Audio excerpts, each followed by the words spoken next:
Today is a National Day of Prayer. It has been endorsed by President Obama, but there are legal challenges all over the place, and that, of course, is dumb.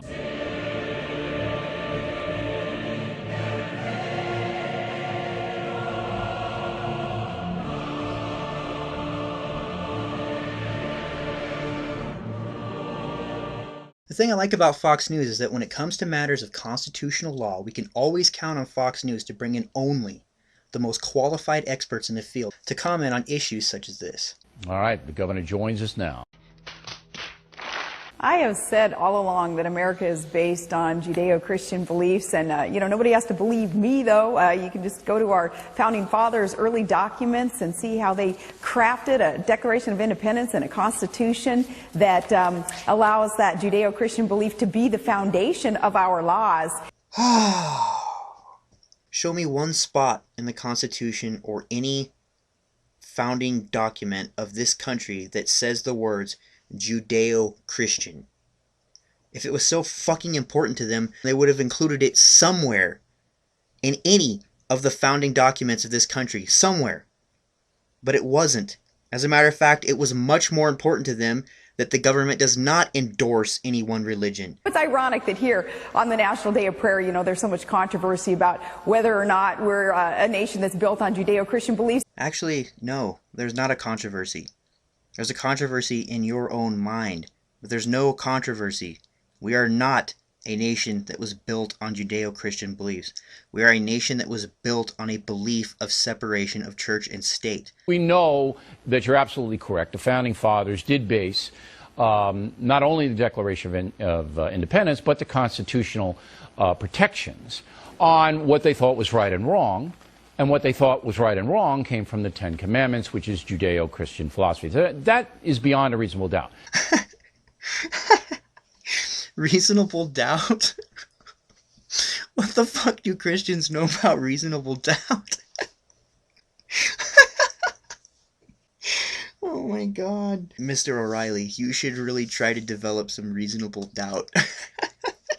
But here's what's happened. America has, as they say in California, evolved. And now we're a much more secular nation. Shit, I'll drink to that one. So the opponents of spirituality in the public marketplace say, hey, this is a violation. We can't be pushing any kind of spirituality. And you answer? Wait, hold on just 1 second.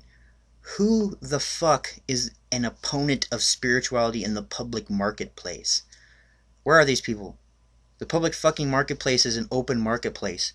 That means if you can sell Christianity in the public marketplace, then go the fuck ahead. Nobody ever said anything against that. If it sells and people want to buy it, then buy it. The issue here is a question of whether or not the government should be pushing spirituality. And clearly, according to the Constitution, they should not. If you want to sell Christianity in the public marketplace, go ahead. It sells quite well. But you weren't asking me, were you, Bill? Sarah? What's your stupid, intellectually vacuous, worthless goddamn opinion on this subject? I think, again, that it is an attempt to revisit and rewrite history. I think we should just kind of keep this clean, keep it simple, go back to what our founders and our founding documents meant. They're quite clear that we would create law based on the God of the Bible and the Ten Commandments. It's pretty simple. Saying something over and over again does not make it true, Sarah. I'm pretty goddamn sure the founding fathers meant what they said, and they said nothing about the God of the Christian Bible in any of the founding documents of this country. And if I'm wrong and they did, then prove me wrong. That's what America is all about. And we would ask, though, that there be respect by our courts. Look at Judge Crabb and this ridiculous ruling or her opinion that's come down saying that National Day of Prayer is unconstitutional. We would ask that there would be respect for what the Judeo-Christian beliefs are, too. Judge Crabb did nothing to disrespect your Judeo-Christian beliefs in making that ruling. She was simply showing a respect for the rule of law in America. The court was not disrespecting your Judeo-Christian beliefs. That's what I'm here for. Your God is just as effective and powerful as any 6-year-old's imaginary friend. Again, there is no imposition of religion on a voluntary National Day of Prayer. It's just encouraging people to be spiritual. You can pray to a tree.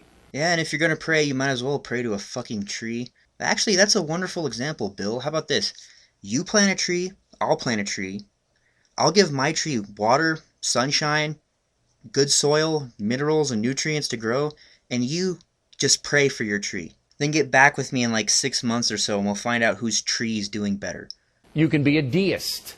I mean, founding fathers, some of them were. Yeah. So there's no imposition. So what drives a Judge Crabb to say, hey, this should be illegal? What do you think drives that? I don't know, maybe a will to uphold the law?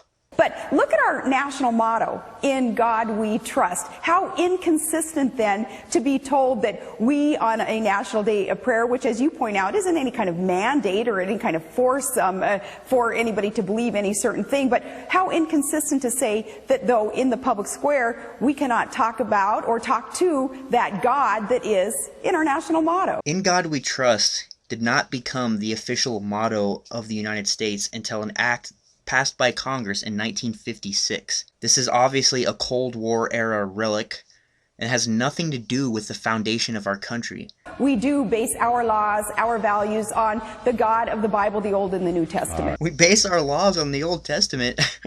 That's a new one to me. So you're saying we base our laws on ideas like stone blasphemers to death? Don't eat fucking crustaceans and shit like that? Is that what you really mean, Sarah? How the fuck could people in this country be that stupid? Yay, welcome to America. Good point.